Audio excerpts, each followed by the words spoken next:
Assalamualaikum warahmatullahi wabarakatuh. Saya Nurmini Srebutar dengan NIM 07011382328231, kelas L2 B Innerlaya, jurusan Ilmu Administrasi Publik angkatan 2023.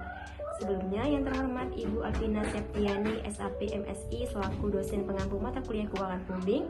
Pada kesempatan kali ini, saya akan menyampaikan pembelajaran pada pertemuan kedua mengenai barang publik. Yang pertama itu pengertian barang publik.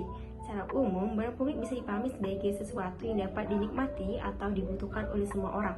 Suatu barang publik merupakan barang-barang yang tidak dapat dibatasi siapa penggunanya dan sebisa mungkin bahkan seseorang tidak perlu mengeluarkan biaya untuk mendapatkannya. Yang selanjutnya itu eksternalitas barang publik.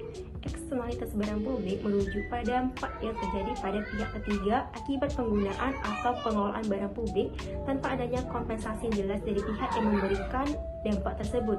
Dalam hal ini, eksternalitas barang publik melibatkan dampak positif dan dampak negatif yang tidak tercermin dalam harga pasar. Jika yang terjadi adalah eksternalitas positif, maka relatif tidak bermasalah karena akan meningkatkan nilai tambah dari aktivitas ekonomi.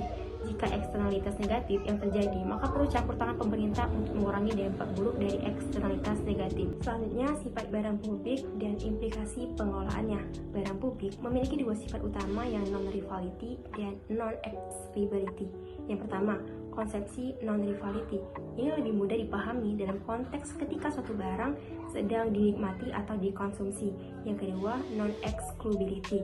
Hampir mirip dengan non-rivality, konsepsi ini juga harus dilihat dalam konteks konsumsinya.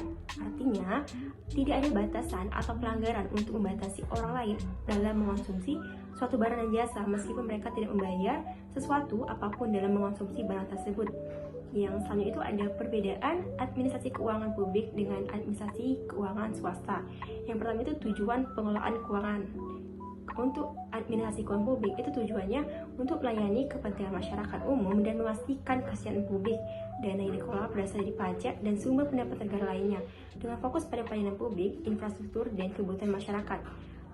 Untuk administrasi keuangan swasta atau rumah tangga itu tujuannya untuk mencapai keuntungan atau kesejahteraan individu atau organisasi. Fokusnya adalah pada efisiensi, investasi, dan pemaksimalian keuntungan. Sumber pendanaan untuk administrasi keuangan publik, pendanaan utama itu berasal dari pajak, retribusi, dan pendapatan negara lainnya yang bersifat publik dan dikelola untuk kepentingan umum. Untuk administrasi keuangan swasta atau rumah tangga, sumber pendanaan berasal dari pendapatan usaha, investasi pribadi atau pinjaman yang bertujuan untuk mendukung operasional bisnis atau rumah tangga. Mungkin itu saja yang dapat saya sampaikan, lebih dan kurang saya mohon maaf. Saya akhiri, wassalamualaikum warahmatullahi wabarakatuh.